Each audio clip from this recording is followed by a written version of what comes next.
scrap wood, cut-offs, whatever you want to call them, I've got them and you've got them. But today I want to show you how I'm going to turn this nice piece of Padauk that honestly I have no idea how I got. I just happened to find it on my lumber rack when I was cleaning up the other day, and I want to turn it into something that I can sell. So let's get started.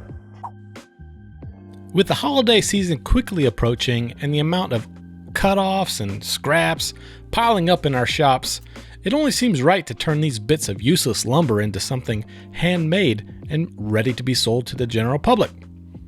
I've noticed the popularity of charcuterie boards really take off lately, so I decided to turn this one into a charcuterie board.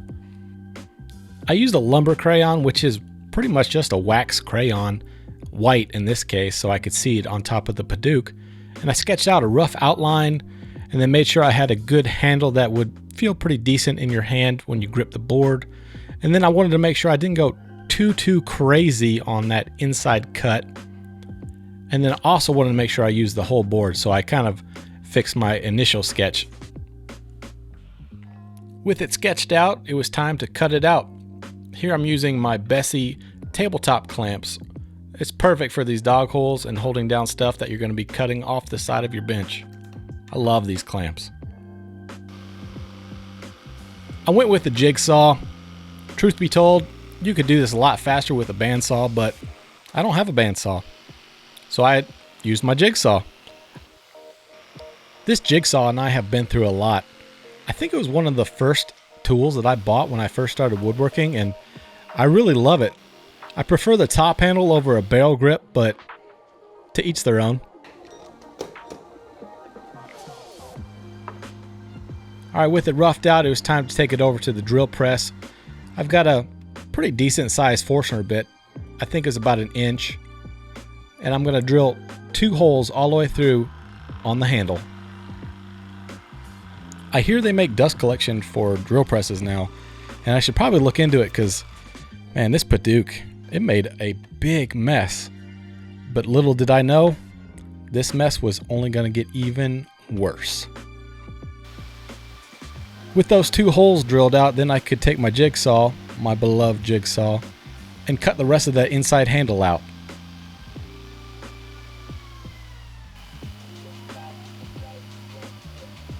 So here I thought I was going to be cool and just cut all the way through and then push out the waste. Nope. Had to pull it.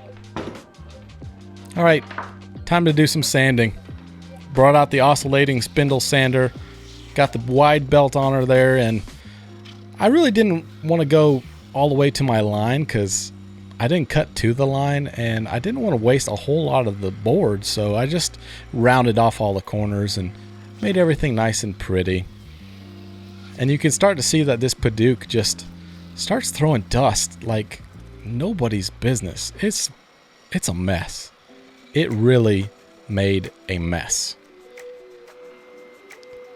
Now I switched out the belt for the spindle, and I went inside to those really tight radiuses and cleaned them up with that sandpaper there, and got the inside of the handle also, and well, I'm still making a mess.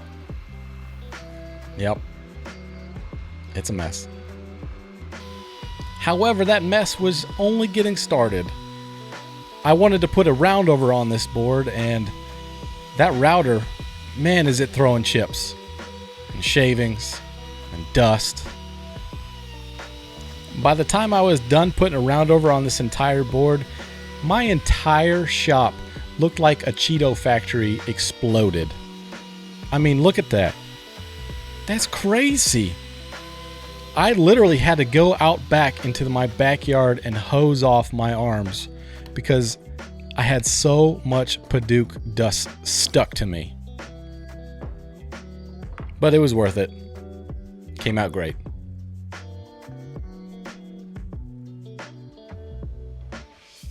So after the round over and cleaning up my shop, and I think I mopped even, it was pretty nasty. It was time to sand. Everybody's favorite part of a project. And I gotta say, using this Mirka Diros 6-inch sander, it's pretty much changed my outlook on sanding. I don't hate it so much. it's been pretty good.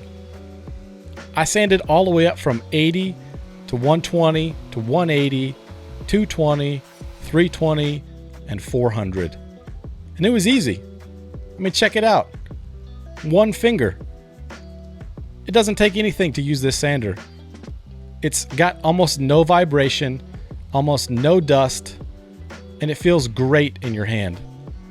And the finish you get with it, well, that's just icing on the cake.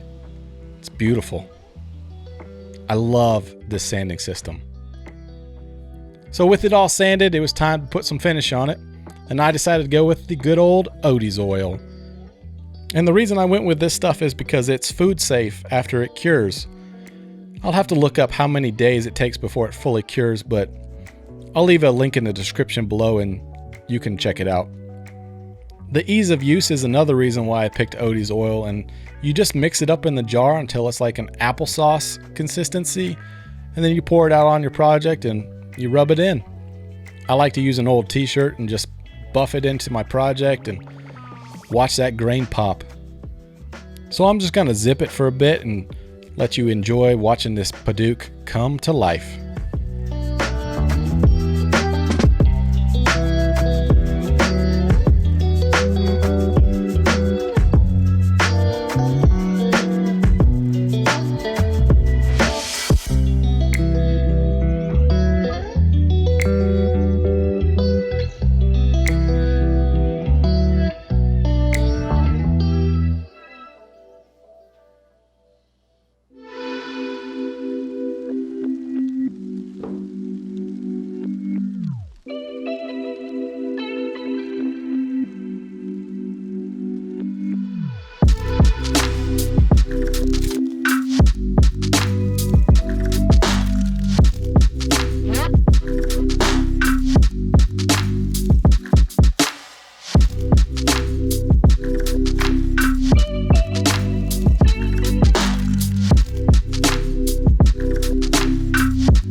After getting a really good liberal amount of that Odie's on there, I'm gonna let it sit for about 24 hours, and then I'll come back and buff off all the excess, and she will be ready to go. With only a couple hours of work and a couple days of cure time for your finish, you can turn your scraps into cash. Go make that money this holiday season. See you guys in the next one.